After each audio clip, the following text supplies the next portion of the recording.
అండి, నమస్తే. Welcome to Rohini Krishna's world. ఈరోజు మనము ఒక మంచి బ్రేక్ఫాస్ట్ చూపిస్తున్నానండి. అది కూడా హెల్తీ బ్రేక్ఫాస్ట్. జొన్నలతో దోశలు చూపిస్తున్నాను.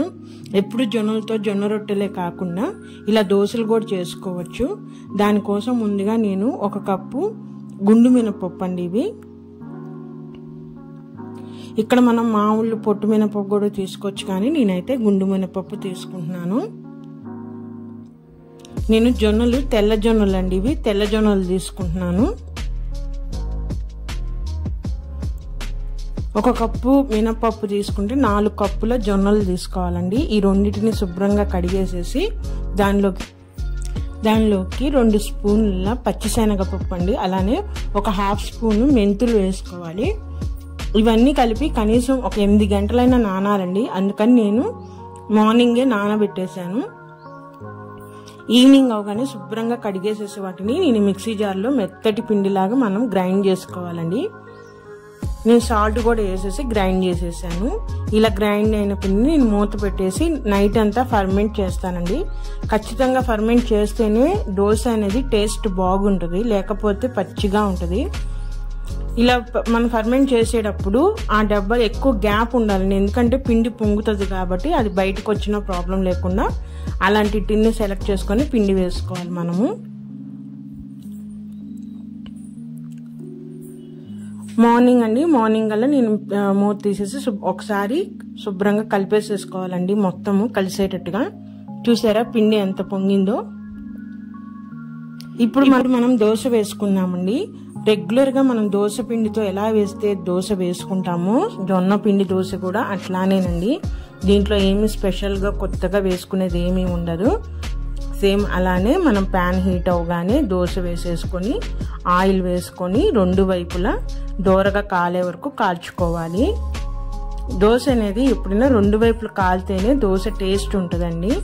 ఒక వైపు కాలిన దోశ కన్నా 2 వైపులు కాల్చుకున్న దోశ చాలా టేస్టీగా ఉంటుంది.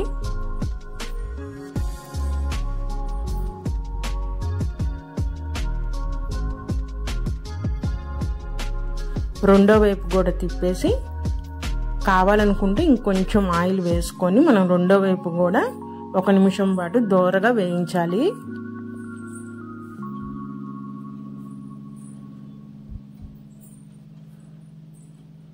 ఇప్పుడు ఇంకో దోశ కూడా వేసుకుందామండి.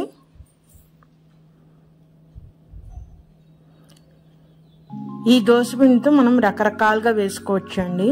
మామూలుగా రెగ్యులర్ దోశ పిండితో ఎట్లా అయితే వేసుకుంటామో ఎగ్ దోశ, కారం దోశ, ఉల్లి కారం దోశ, అట్లా అన్ని రకాలు కూడా ఈ జొన్న పిండి దోశతో వేసుకోవచ్చు. కానీ జొన్న పిండి దోశ అనేది చాలా హెల్దీ కదా. మనం ఈ రోజుల్లో రైస్ వాడటం అనేది చాలా తగ్గిపోయింది కాబట్టి మనం దోశల్లో కూడా ఇలాంటి జొన్నలు యూజ్ చేసి దోశలు వేసుకుంటే హెల్త్కి కూడా చాలా మంచిది. ఒట్టి జొన్నలే కాదండి, మనము సజ్జలతో వేసుకోవచ్చు, రాగులతో కూడా సేమ్ ఇట్లానే వేసుకోవచ్చు. కాకపోతే క్వాంటిటీలు అనేది కొంచెం మారుతాయి మనకి. నెక్స్ట్ టైం నేను మీకు ఆ దోశలు కూడా వేసి చూపిస్తాను. ఈ విధంగా రెండో వైపు కూడా తిప్పుకొని కాల్చుకోవాలండి. ఈ దోశలు అనేవి మనకి ఎలా కావాలంటే అలా కాల్చుకోవచ్చు. క్రిస్పీగా కాల్చుకోవచ్చు, సాఫ్ట్గా కాల్చుకోవచ్చు, మన ఇష్టం అండి. మనకి ఎలా అయితే ఇష్టమో అలా కాల్చుకోవచ్చు జొన్న పిండి దోశలు.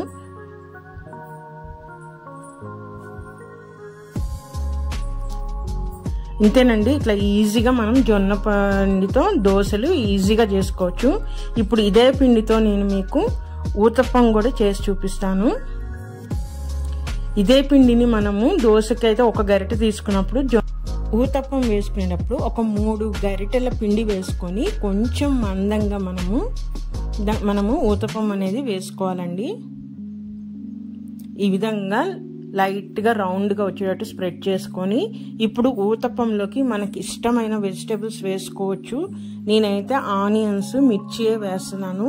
ఇంకా ఎటువంటి వెజిటేబుల్స్ వేసినా మా బాబు తినడండి, అందుకని నేను జస్ట్ ఆనియన్స్, మిర్చి వరకే వేస్తున్నాను. మనం ఇంకా దీంట్లోకి క్యారెట్ వేసుకోవచ్చు, స్వీట్ కార్న్ ఉంటే స్వీట్ కార్న్ కూడా వేసుకోవచ్చు అండి. అలాగే కొంతమంది అయితే ఊతప్పంలో పల్లీలు, కొబ్బరి కూడా వేసుకుంటారు. అలా మనకి ఏది ఇష్టమైతే అట్లా వేసేసుకొని ఇప్పుడు ఆయిల్ వేసుకొని కొంచెము ఊతప్పం అనేది మందంగా ఉంటుంది కాబట్టి మనము మీడియం ఫ్లేమ్లో పెట్టుకొని మూత పెట్టేసుకొని ఒక 2 నిమిషాల పాటు మనము అదే ఉడికించాలండి. అట్టు అనేది బాగా కాలాలి కాబట్టి మూత పెట్టేసుకొని మనము అట్టు అనేది కాలవనివ్వాలి.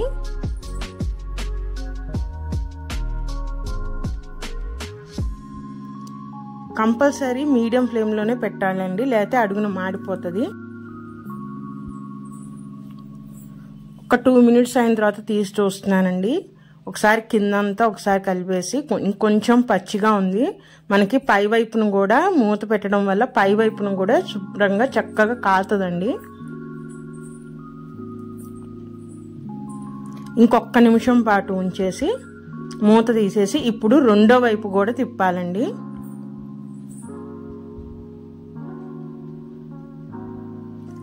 ఈ రెండో వైపు తిప్పడం వల్ల ఊతప్పం అనేది లోపల వరకు చక్కగా కాలుతుంది. అలానే ఉల్లిపాయ పచ్చిమిరపకాయలు ఉన్నాయి కదా, అవి కూడా చక్కగా కాలుతాయండి, లేకపోతే పచ్చి పచ్చిగా ఉంటాయి. నేనైతే 2 వైపులా కాలుస్తానండి. ఊతప్పం అయినా సరే, దోశ అయినా సరే, ఎగ్ దోశ అయినా సరే, ఏదైనా 2 వైపులా కాలుస్తాను నేను. ఇప్పుడు మళ్ళీ మూత పెట్టేసేసి మళ్ళీ 1 నిమిషం తర్వాత చూద్దాం మనం.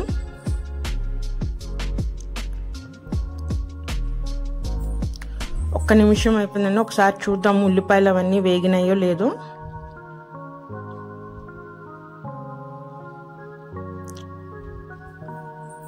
చూసారా, ఇంకా కొంచెం ఉల్లిపాయలు వేగాలండి, అందుకని నేను మళ్ళీ టర్న్ చేసేసి మూత పెట్టేస్తాను. కొంచెం లేట్ అయినా సరే మీడియం ఫ్లేమ్లో పెట్టుకొని నిదానంగా కాల్చుకుంటేనే ఊతప్పం అనేది రుచి వస్తుందండి, లేకపోతే తినేటప్పుడు పచ్చిగా అనిపిస్తుంది మనకి. ఈ జొన్న దోశలు అనేవి మనము ఎక్కువగా కూడా తినలేము, ఎందుకంటే 2-3 తినగానే మన స్టమక్ అనేది ఫుల్ అయిపోయినట్టు ఉంటుంది. డైట్ చేసే వాళ్ళకి కూడా ఈ జొన్న దోశలు అనేది బెస్ట్ ఆప్షన్ అండి. అలానే అరగటానికి కూడా టైం పడుతుంది కాబట్టి మనకి ఇలాంటి బ్రేక్ఫాస్ట్ తీసుకున్నప్పుడు మనకి డైట్ చేసే వాళ్ళకి చాలా ఈజీగా ఉంటుంది డైట్ ఫాలో అవటము. చూసారా, ఊతప్పం రెడీ అయిపోయింది. ఇంకొక ఊతప్పం కూడా వేసేస్తున్నానండి నేను.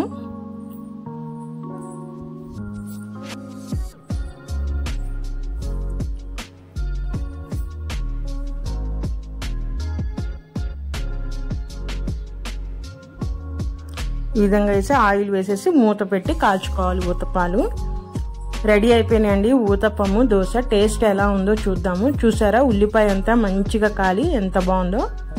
ఇది మా ఇంట్లో ఎక్కువగా పల్లీ చట్నీ ఉంటుందండి, అందుకని నేను ప్రతి వీడియోలో కూడా పల్లీ చట్నీ కాంబినేషన్ చెప్తాను. మీ ఇష్టం, మీరు ఏం చట్నీ అయితేనా టమాటా చట్నీతో కూడా టేస్ట్ చేయొచ్చు, అల్లం చట్నీతో టేస్ట్ చేయొచ్చు, కొబ్బరి చట్నీతో కూడా చేయొచ్చు. చూసారా, దోశ ఎంత సాఫ్ట్గా ఎంత మెత్తగా ఉందో, టేస్ట్ కూడా చాలా బాగుందండి. ఇది